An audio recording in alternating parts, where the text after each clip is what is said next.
Hey everybody, welcome back. The familiar sounds of the opening of The Best Thing Ever. This is a new temporary podcast, possibly the only episode of it that I'm calling Dad Pod. And we're just going to check in. We haven't talked. Anthony's been on fraternity leave, which is where you go do a bunch of parties and then come back to work afterwards. Paternity is the word. He's been on paternity leave. And so we gathered with the newest dad and the oldest dad on the pod. Oldest dad ever. I'm going to talk to them about dadding. We're gonna get to the root of fatherhood in a slightly unstructured but hopefully very pleasant half an hour to 40 minutes. Anthony, how are you doing, buddy? How are you holding up? Oh shit! I just lost audio. Hold on. No, that's a joke. That's a joke. That's a. Okay. We've been having a lot of production headaches behind this. This will happen in the early times of being a dad. Your ears just drop out for no reason. Yeah. You can't. A lot of things going on. He was saying that it is a good excuse to be late to stuff. Is that you can always tell somebody you're knee deep in shit and no one will argue. Yeah. But no, that's what we call podcast humor. Yeah, that was really roasting the hosts from earlier. Yeah. How are you holding up, other than technically? I'm all right. I'm sleepy. I thought about just like this would be a really good opportunity, just like catch a nap if I just did that. You could just be sleeping. Can I sleep?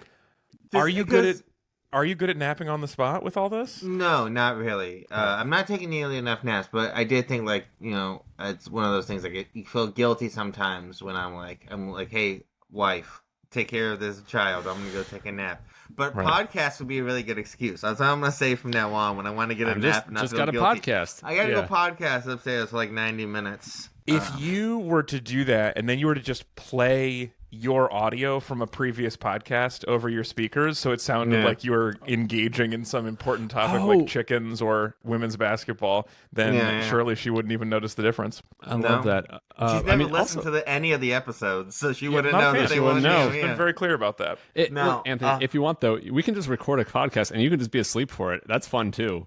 I'm happy that we can just be your nap buddies. I mean, that's a solid idea for a dad pod, is just getting Anthony some sleep. Yeah. And you get 4 hosts, and it's rotating because one of them's always sleeping. That's the fun. podcast. We have had people over the years, several people say that they use the show to help themselves fall asleep, which is a very mixed compliment. So I'm sure Ezra and I could talk about some topic you don't care about, and we could put you to sleep pretty fast. Yeah? Probably. I mean, absolutely, we can do this. 10 years of recordings of me trying not to fall asleep. Okay, so you've got a baby now. Yeah, I got a. How old is the lad? 2 months and 5 days, 6 days. And so almost. How's he holding up? He's doing good. It's very cliche to say, but like it's like, I like him quite a bit. He's pretty amazing. It's a very exciting time. It is definitely like I already feel like it's just like it's going too fast, and because like at this point he's like changing rapidly every day, right? It's like he's like a different person, and he's like doing new things, and like I'm already like nostalgic for like those first like 2 weeks when he was really unable to when he was like just so fresh and new, and like all he did was like sleep and then cuddle. Now he's like screaming and like playing a little bit and smiling a lot, which is awesome. The smiles are great. He's very close to like laughing. He hasn't quite cracked the code on that yet. That's on you guys, obviously. Yeah, that's on us. Yeah, you got to be funnier. Well, the bar is very low. For making him laugh, the bar is low. Yeah. I mean, speaking of bars low, that's the main thing I want to talk about. This is something I got to ask Az. So, as I imagine, you were also a very good dad. You have good dad vibes and energy for you. Yeah, flawless. But the main thing that has blown my fucking mind the most is that, like, I knew the bar for being a good dad was low. I had no idea. Could not be low. How low? It is like my wife, we were at Costco yesterday, and I was carrying the baby in like a Moby, like a wrap. And on the way out, this older woman walked up to me and went, "I really approve of this. This makes me very happy." And I was like, "What the fuck?" I was like, "What are you talking about?" Like, because I didn't even piece together that she was like, she felt she had to go out of her way because she saw her dad taking care of a child. I mean, like, that's the most amazing thing I've ever seen in my entire life. Really, just carrying, like, not even doing any, like, not a lot of effort. It's infuriating. Look, if you are not on the receiving end of this, it is infuriatingly low, I would say. Yeah. Right? Like, where it's like, this is pretty great. Because it's like, it is a ridiculously low bar to be a good dad. And it is, I would say, impossibly high to be. Like, I don't even know if good mom actually, like, no one's ever saying to mom. Well, so I was just thinking, like, would this be a way that I could help the world? As if every time I saw mom wearing a baby, I said, "I approve of this," and then I immediately realized that's bad. They don't need that. That sounds real bad. It sounds you like can you're knock like, dads down a peg if you want. You can be like, you could be doing better. Yeah. This is all you got? Wearing it as a backpack on the front? Yeah. But just like my wife, we had a C-section, which is, at the end of the day, major abdominal surgery. It is, yeah. So she's recovering from that. She's not getting a lot of sleep. She's feeding the baby, and like, she would be like obviously tired. We'd have a fresh baby, and I would be like holding a 2-week baby, and people would be like, "You're doing so good," and I'm like, she had a major surgery and is still here. She's doing even more importantly, but they're like, "No, fuck her. She's a mom. She's doing what she's supposed to do." But you, as a dad, like people hear like, "I changed his diaper," and people are like, "You changed a diaper? You changed one diaper. You changed a life. You did." Yeah, can we give you a Congressional Medal of Honor? Yeah, we weren't expecting you to even be here, right? You're like, oh my God. Like you. Did you not get the message you could just bounce? Did no one tell you that? Did you not know? Like, my wife is in, like, she's in, they calls it like a bump group on Reddit, which is like a bunch of other women who are due the same month as her. And, it was she's been in it all the way through her pregnancy and now post, and like every day there's like just some post on there about like, "Look, I know my husband's doing the best. He spends about 20 minutes a day with the baby, and I love to see it. But I just wish he would help a little bit more. But he's doing the best he can." I know that. Like, just the standards of what people expect. It's the thing that has blown my mind the most. More than the baby, which has blown my mind a lot. And I really love the baby. But just like, I do anything with it, and people like want to give me a standing ovation. Yeah. And it's just crazy. Like, I knew it would be something like this, but I didn't know people expected so little from dads. And it fucking is crazy to think about. It is crazy, because I do feel like you're also getting this message on the other side that's like, well, obviously we're modern people, and this is what is expected of you now. Yeah. And then you find out no one actually was expecting it. It's like whenever I get an email for a show, and they're like, "You have to check in by 4 p.m." and I show up at 3:30, and they're like, "No one has ever come before 6." Yeah. Like, it's one of those where like they tell you that it's expected, but no one has ever done it before, so you're one of the first. Good work, dude. I can say you guys both are doing an incredible job. I'm so impressed. This is not right. We don't. This is whatever the opposite of stolen valor, which is like, this is the gifted valor, borrowed valor. Yeah, this is not. We didn't earn this. But like, I never even expected to not do this stuff. Like, it would never even cross my mind. Yeah. To not, like, especially like those first few weeks when she was like recovering. Like, the fact that like some dads are like, "Oh yeah, you had major abdominal surgery. You can't lift anything heavier than 5 pounds. I need you to do all the feedings. I need you to do all the changings. Right. I'm gonna hang out with my Xbox, my real baby." To help out, I've split all of our groceries into 4.5 pound bags, so you can still carry them. Yeah. I'm really helping you out here. Like, actually, just to go back really quick, Anthony, because I know you said you were struggling to make your baby laugh. I have a bit. You can borrow this. You can use this. Tell me if this works. Okay.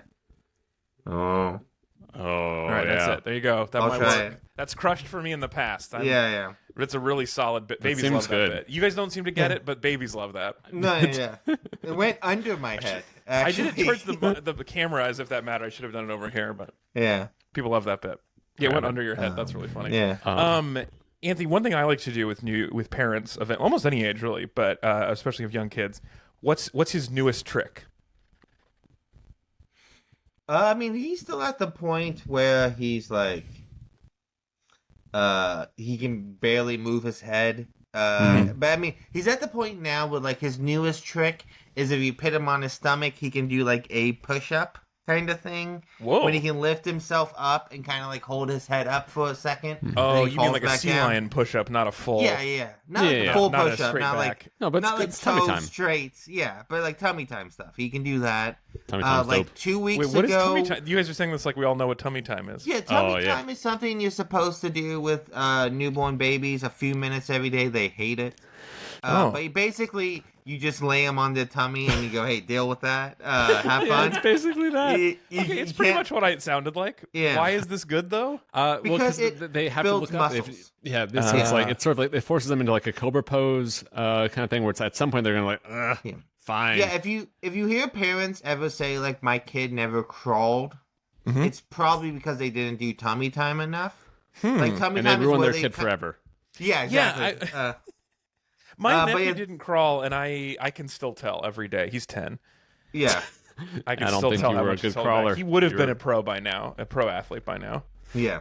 But yeah, you it's also you do not have to crawl before you walk. It also is a fun thing. There's not strictly I was speaking surprised to fully. learn that you don't have to, but it's because they didn't make him do the cobra pose. Yeah. But yeah, it's like it helps like develop muscles and get them like thinking about moving that way, and like they hate it because like especially if you think about it, like if you could not move anything and someone just put you face down for like 2 minutes a day, you'd also be upset. You'd be like, what the fuck is happening, you know? I mean, well, this isn't especially my before I best. could hear that it has a cute name like Tummy Time. Yeah. Right. It's a lot of marketing to make it land. Yeah. It's See, like, I also hate working out, and this does sound like you're describing exercise. It kind of is. But yeah. before your muscles are solid. Yeah. But yeah, he's like gotten very good at like following you around. He smiles a lot now, like when he sees us, and that's always really awesome. Yeah, he just got his vaccines. He got the jabs, so nice. Oh, you don't have a FX baby. That's good. Yeah. So I'm gonna have an autistic son, so that's great. But that was. I like assume a he build... didn't like those either. No, he hated those. I have felt so bad because I was the one like holding him down. And I was looking in his eyes when like the thing about a baby, the thing that's like sounds very obvious when you say it out loud, but it's like very profound when you're like holding him, and you have to realize like everything he feels, it's the first time he's ever felt it, and he has no frame of reference for anything else, right? Right. So like when a baby's upset, right? Imagine if you had never been upset before and you got upset a little, right? So I'm angry how and also upset confused. you would be, But how upset that is. Like, if you don't know, and like the same thing with like getting the shots, like he's never really felt pain before. And if that was the first time you've ever felt pain, it's going to be literally the worst pain you have ever felt in your life, you know? And you're looking dad in the eyes while it's happening. Yeah, but like everything with a baby is like that, right? It's like, that's why like their emotions, they can't regulate their emotions in general. Like, kids can't even. Yeah, you but, get like, that at it's like 27. the first thing, like when you have no frame of reference for anything else, everything that happens to you is the most extreme version of that's ever happened to you, you know? I mean, I think a lot about Anthony, like, there's like something where like their stomach to begin with is like the size of a ping pong ball in terms of what they can hold. And it's like, it's that kind of thing for everything where it's just like, oh, this gets filled up real quick, right? And it's like, and this is like, because we deal with that kind of feeling. It's like, it's a percentage to full, right? So in terms of joy, in terms of whatever it is, it's like, this is the most, right? And just that it's just not big of a, it's not that big of a container to make it filled up. And once you fill it up, it stretches a little bit, I think, like, in terms of like how I'm thinking about this. So like, oh yeah, eventually, right? It's, it gets bigger, but that stretching process of the feeling bucket or whatever it is, that Right, takes it's only a the lot size time. of a ping pong ball, so any little feeling, you're like, I'm 90% full on feeling right now. Yes, exactly. Yeah. And this is the happiest anyone's ever felt, right? Yeah. As I wonder when you think back on 2 months old for your first or your second, is it do you have a strong feeling of what that was like, or is it all a blur because you were so tired? It's kind of a blur. I had this interesting moment I remember where I think I was back at work probably around 2 months, probably maybe actually 1 month for the first for Caleb. And there's this time where someone was asking me how I was doing, and I was like, "Oh, it's good." And if you've ever had this where it's like, I don't know the equivalent, but like, maybe like if you are telling someone that you're sober when you're drunk and you realize that you're like, oh, I've been talking for a while. I clearly am not sober in this moment. It was like kind of that thing where it's like, by me saying in this really manic way how fine I was, I had this like quick blip out of my body where I was like, this person's not okay. And so that was fun. I remember it was like, this dude does protest too much. Yeah, it was like, yeah. No, you just sort of like you kind of like there was part of me that got like went on autopilot in terms of talking, and then like saw myself from the outside. I was like, oh, he's still talking. That's weird. And then checked out. I was like, oh no, but anyway. But bye, gotta go. But so there was a lot of just weirdness there of realizing not having enough extra space to realize that I was not okay. I think was one of the interesting things. How tired I really was, because it was very survivally. But I mean, I think getting past that first 6 to 8 weeks, this is not the thing they tell you enough beforehand. But it's like that first week was really hard. Everything got better, but yeah, getting past the first 2 months where it's like, okay, I feel like I'm not going to break it. That's a good thing. And the second time around was a lot better in many ways because you don't have the same level of anxiety. Like just this is the second time you've done this thing, and it's like, oh well, I was okay. Yeah, I was okay the first time around. So my wife and I have already talked about if we did this again, we would be fucking pros at it. Yeah, like, no, you really, it's so good. The first that 6 is a weeks, chemical that is trying to trick you into having more kids. That is not a real thing. I just mean like in terms of like those first like 2-3 weeks was so stressful and scary, and like every little thing, the things that like. That weren't real, or like just tilting at windmills in terms of like being like dramatic and scared, and like every little thing setting you off, and like before you leave, it's like you're at the hospital and you have all this help around you, and then they're like, all right, cool, get the fuck out of here. Oh yeah, SIDS is a thing. Have a good day. Like and it's just like it's terrifying, but like. Yeah. Now you look back at it and it's like, oh, those first like 3-4 weeks was so easy. All he does is sleep and cuddle. That's it. That's all this baby does. And it's like all the first few weeks, all I did was I laid with him on my chest and I played video games. And my wife and I watched Drag Race. Yeah. And it's like that was skin time. Yeah, so so skin to skin is a big thing where it's like, I don't know, I think somehow like you regulate them, they regulate you. Like you the skin to skin contact for the kids is supposed to be really good, and that's just a real sweet thing. We had when Caleb was born, it was the World Cup, and so we just like it was a lot of skin to skin time and just watching a lot of soccer. That was a pretty good. And it was great because the World Cup was played shirts v skins. Yeah, so it's easy to tell which was which. And, right. You can see. Yeah. Oh, well, there's a nice time when Ronaldo and Messi were playing each other, right? And they both take their shirts off and they're just hugging for like about half an hour just to regulate. Yeah, perfect. And soccer games are at really weird hours on the West Coast. Exactly. So it was always soccer time. That was good. You know what is a big thing that I've been thinking about a lot is like. And I don't think like older generations had this, but I definitely feel like probably the last like 30 years on, every parent has probably felt like this of like how lucky I feel to have had a child right now. And like there's a lot of things obviously in the world that suck, and like the world my son is going to grow up into is probably going to suck. But like the things that exist. Right. To make having a child easier that did not exist a year ago, 2 years ago, 5 years ago, 10 years ago. Like every little thing about it is like I mean, just take like the fact that I like was able to have this child the month I live in Oregon, and this thing called Paid Leave Oregon kicked in, which basically gives all parents 12 weeks off of work. Excellent. Protected, right? So like. Literally, if my son had been born 2 weeks earlier, I would not have gotten this. But he was born when he was, and my wife gets 4 months off work. I get 3 months off work, completely paid for. It's fucking awesome, right? It's it's like the type of thing like I'm so glad he was born here, but also like I think about like a bottle warmers and the way that like my parents had to warm bottles and how much of a pain in the ass that was. Like all these like little things we have that it's like, oh my god, this did not exist for people a few years ago, and without this, I'd be pulling my fucking hair out and screaming all the time. Like just all these like little conveniences that exist. You also have a video game system to play while the baby's napping on your chest. Yeah, good stuff. Imagine just having to look at the wall of the cottage. Yeah. Read a book 70s. by candlelight, you know? Yeah, exactly.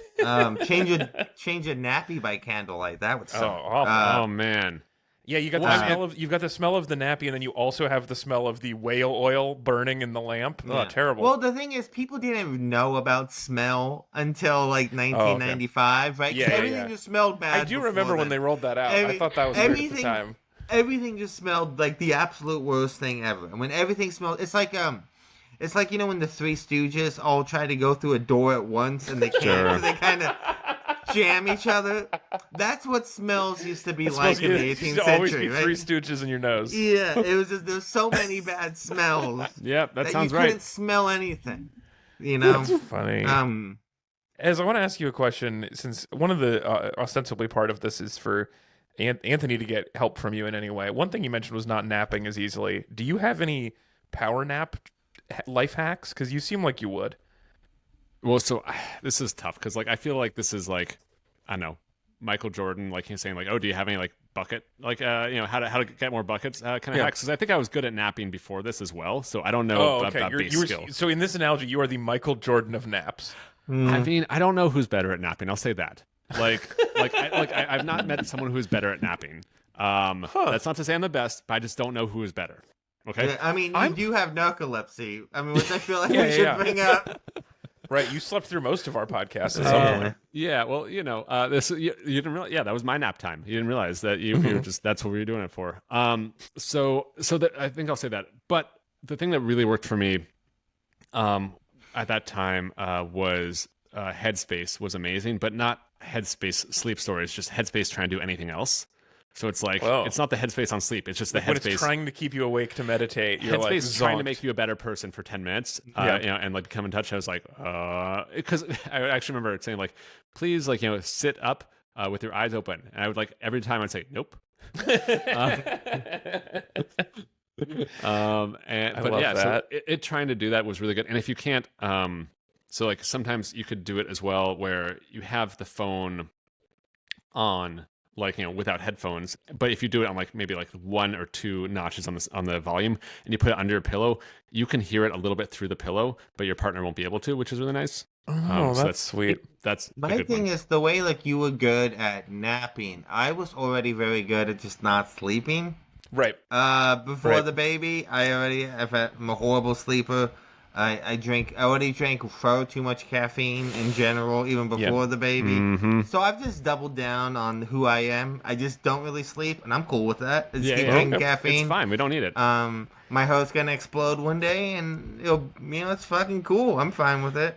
I've always wanted to try. I remember seeing this like life hack from I think the military. Yeah, the legs. If you lie on your back and put your legs up on the bed, it like puts you to sleep really fast. Mm-hmm. Have you tried this? I haven't tried it. I do think that would work generally as well. The other one I've heard, like the Nappuccino. So Anthony, if you're like basically drinking coffee right before you take a nap, the coffee hits right around the same time as you wake up. As you wake up, right? It's about half hour. Power nap. Yeah, I used to do heard that. Of this as a power nap, and I've heard of power nap with coffee. And I'm just upset that I didn't figure out Nappuccino on my own. It's so good. Right? I used to do this all the time when I was like doing comedy every night. I would work a full day shift, and I didn't sleep the night before because like I said I don't sleep a lot. I'm very bad at sleeping. So I would get like tired in the middle of the day, and I would like used to get to the venues early. I would chug a Red Bull, and I would take like a 15-minute power nap. That's solid. I would wake up right as the Red Bull was kicking in, and I would be like fucking wired. That's one of those where sometimes when I wake up from a nap, I'm a little groggy. That's the one where you wake up shot out of a gun. You're like, exactly. We're doing this. This is happening. You wake up from a nap, and you hit the wall. You jump out of the bed so fast. Just face it's one first. of those. So yeah, that's what I used to do that quite a bit. I haven't I really love that. done that since the kid was born. I want to keep this relatively short, so you can go back and get a nappuccino if you want. One thing I want to do before we finish up is I'd like to chat because I know you have the most experience with this sort of thing. So I want to know if there are movie or TV dads that you have in your subconscious, Anthony, that are helping guide you in how to be in your new role. Do you have any favorite movie and TV dads? I have one because I prepared That's for the a good question, so I'll start with That's just a stall good for question. Yeah. you. The first one that comes to mind is Charlie Swan from Twilight. Sure. Great dad, good mustache, but my favorite part is that when she decides to become a vampire, she's like, "Hey, do you want to know?" And he's like, "Nah, I'm good." Yeah. He just doesn't give a shit. He's like, "You're up to something. Don't tell me about it. Yeah, that's not for me. This is I not. mean, I'm not. None of my business. I'm over here." I think that I mean, a good mustache is hard to stop. I think for the best dad. I think my dad pick, Anthony, if you don't have it yet, it's probably gonna be either Benjamin Sisko from Deep Space Nine or Captain Picard, who I'm assuming is basically a dad for everyone there. So it's like I like Space Dad, I guess. Bald Space Dad is my pick. Solid. Yeah, I mean, my TV heroes are the same no matter what, right? Tony Soprano, Walter White, they're my heroes in life. They're my heroes. They really provided. Tony really was a good dad to those ducklings. Yeah, I mean, Tony was a good dad in general, right? Especially for his daughter. Like, that's the thing about the Sopranos. Is like, he's a fucked up guy. He's got a good family. He cares a lot about them, you know? Walter White, not really a good dad. But no, yeah, I don't know. Out for himself at the end there. I mean, and you guys know this, like I call this all the time. People are always comparing me to Don Draper. So, like, very similar dad style to him, kind of aloof, not really there, smoking and drinking a lot. You do have a mustache, though. To give you full credit for our earlier criteria. Mm-hmm. Yeah, but Cisco's a really good call. Cisco is definitely a very good call. My wife and I have been watching a lot of TV at night, but we don't want to watch stuff that we have to pay super close attention to. Like, we have watched a few things that we really like. Like, we just finished Miss Davis, which I fucking loved. That show was so my shit. The show was so meant for me. I loved it. But we've been watching a lot of Drag Race All-Stars.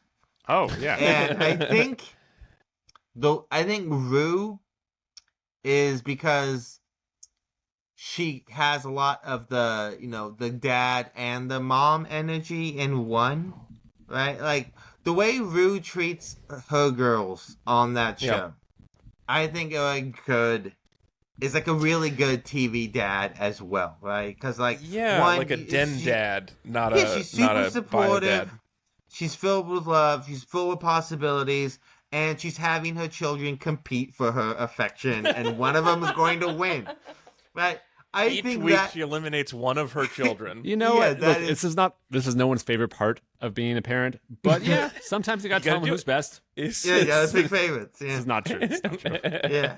So like that's really my policy. I want to get like 12 kids. I want to whittle them down to a final 3.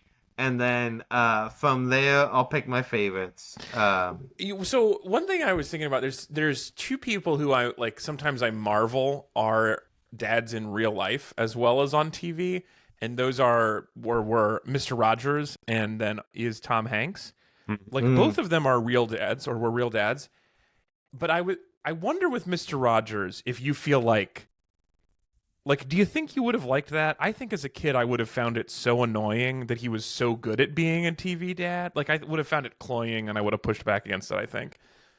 And with Tom, his children turned out wildly differently, so you can't tell how much was his Chet his fault or not.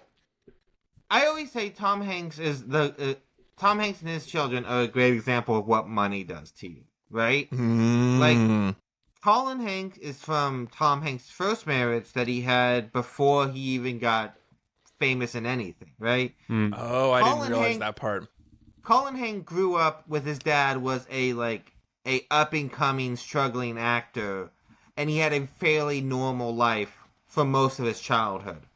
Chet Hanks grew up Tom Hanks' second marriage to Rita Wilson, and he was the biggest movie star in the world. And the fact that I think that thing you were talking about, how he was America's dad but not my dad, is going to cause you to act out like that.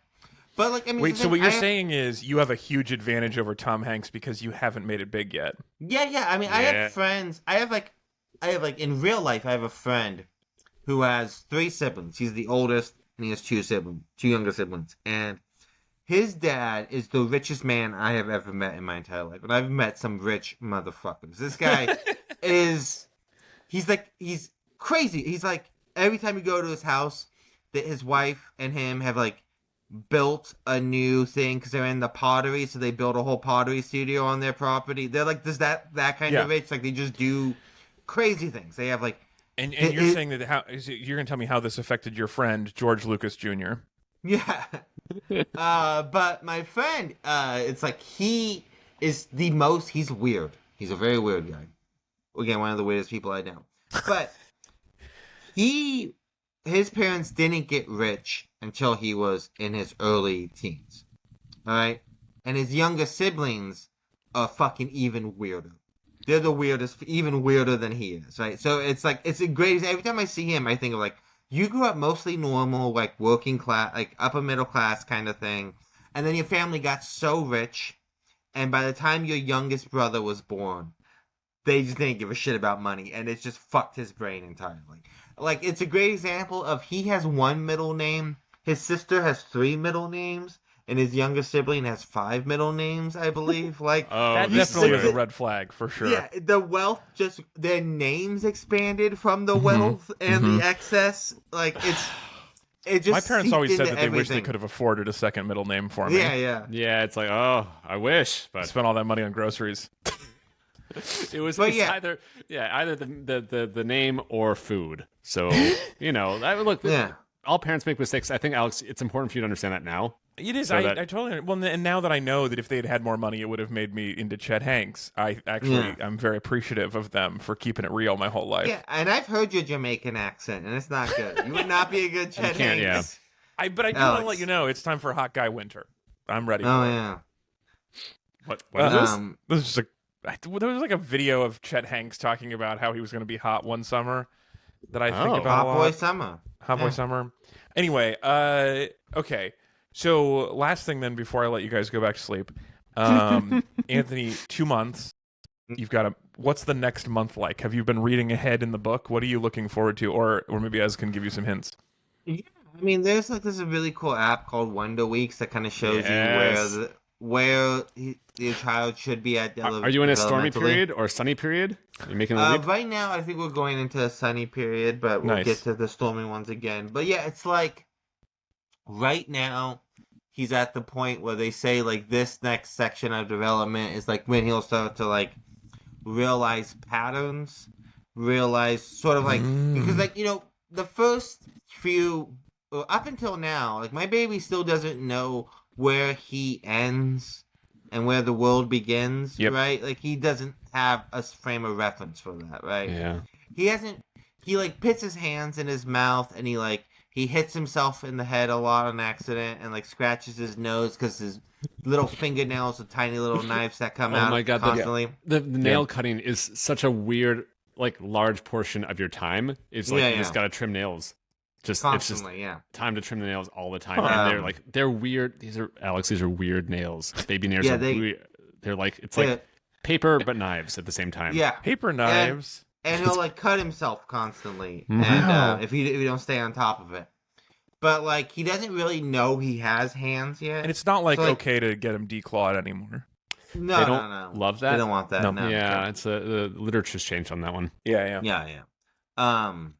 But so like soon he's gonna realize he has hands, and I'm looking forward to that when he's just like me on mushrooms at 16, like, just staring at my hands like, whoa.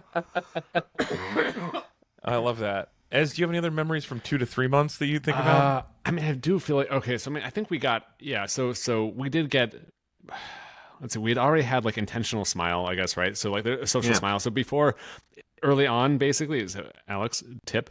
If it's like if a baby smiles in the first like month or so, they probably just have gas. They're not smiling. Yeah.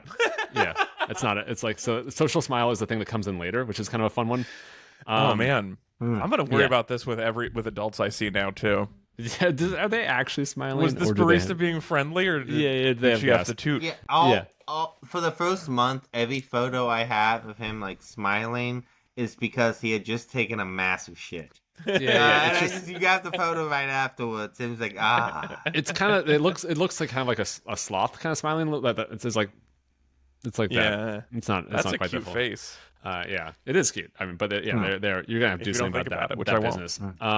But yeah, and that 2 to 3. I mean, I remember maybe it was like Happiest Baby on the Block or something that we read. But it's this idea of like a fourth trimester where it's like so the baby doesn't come out fully baked because that's too big, right? And so it would like, kill the mothers if the baby right? stayed in as long as it should, right? Right. So it's like you come out and they're like most of the way done, but it's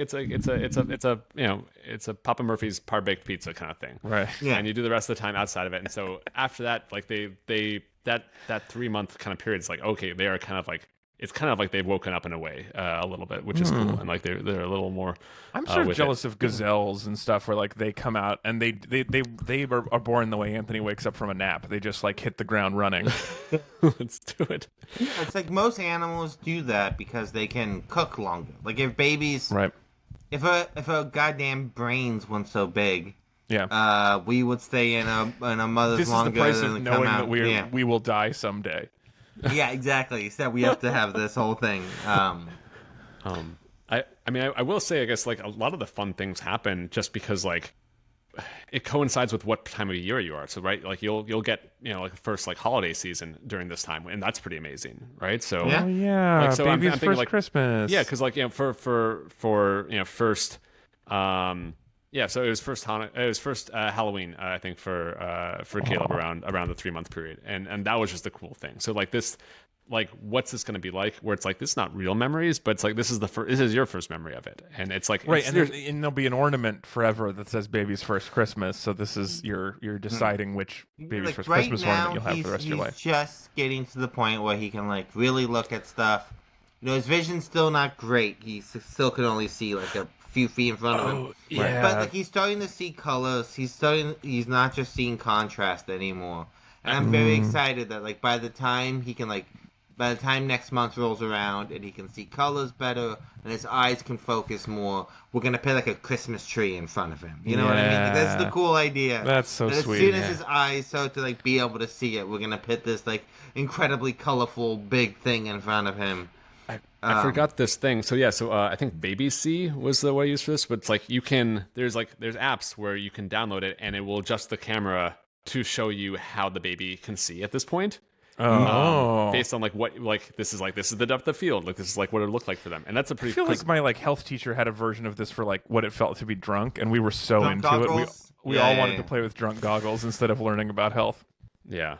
There's a lot of cool stuff with that. I think, and generally, trying to understand where they're at, because it's just weird. It's just wild. Yeah, I'm gonna be honest with you. I got drunk for years chasing that drunk goggle high, and I never. Yeah, they make it seem more fun than it is. Yeah. The goggle hangover is pretty rough, though. Yeah, you never had a bad hangover after the goggles. Yeah, it's fucked up. All right. Well, I'm gonna let you guys go to sleep. Thank you for checking in with us, Anthony. We'll do this again in a little bit. We'll see. Once there's colors and patterns, we'll check in with you again and see how you're sleeping. Hopefully it's all sunny periods ahead. And he'll be fucking hosting this podcast by the time we do it again. I should have asked Ez, what are your kids' newest tricks? Oh yeah, I mean, being very competent in Zelda is like it's where Caleb's at right now. So like we're trying to defeat the Demon King, and so like it's cool. Like Caleb is doing it, man. He's so that's pretty awesome to see that. But also like and Maya now being like wildly good at soccer. I think like not to brag, but I think like Caleb is as well. But like Maya this is her first like making the leap to like soccer, and I think like. Okay, if you can kick the ball 3 times in a straight line, you will score the ball, basically, at the level she's at. So she's not playing in a competitive league. I mean, like, their team was, like, undefeated, and like Nice. she's like scoring multiple hat tricks in a game basically. Hat trick of hat tricks. Yes, it's a crazy. It was a crazy. Like they won 11-1 for one of them, but that one was an own goal because they for that one time the other team didn't want to switch sides basically at the second half. So they thought they'd switch sides and so they scored on their own goal basically. So it was anyway, I think she not a brag. I think she might have been the best person on the team, and the team was definitely the best in the league. So what's that thing in soccer called when like somebody breathes on you and you pretend like they punched you in the throat and like you go down and you flop around on the ground? The referee's legal definition of that is simulation. They call that simulation, yeah. and that's a yellow diving card or flopping or diving, flopping are both common. Yeah. We used to call that World Cup when I was playing soccer, just because it was so common in the World Cup. But I mean, like, my question is, in children's soccer, when that's just probably much more likely to happen and is going to be much more justified, is it taken more seriously than in adult soccer? Like, I mean, it's real. Yeah, I mean, like it's just like they are fragile, but I mean, also like everyone's. There are no cards, at least at her level. We're probably not doing a lot of penalty kicks. No penalty kicks because there's no goalie, so it's really. I mean, like it's like. Well, but it would actually be tricky to hit the goal it's from real that hard distance no matter, for them. Yeah, it's hard no matter what. But there was there was a kid who left because they saw a gopher and just were like, they was like, nope, I'm done. Like as in like just could not handle it. Just noped out of the game. She was like hysterical over the gopher. I would say. I think it looked like a snake. Amazing. Or sorry, she said it was a snake. I think it was a gopher. But okay. Either way, she was not going back in that half of the game. She was done. Yeah. Yeah. All right. Well, those are both very cool tricks. I can't wait to hear more about them. Thank you guys for talking to me, and thank you all for listening to episode 1, possibly of Dad Pod, possibly of 2. Who knows? This is the most Dad Pod I've ever felt, Alex. My cup is filled. Your ping pong ball is full of pod, and you should be grateful. All right. We'll talk to you guys at some point in the future. Thanks, everybody. Bye. Bye.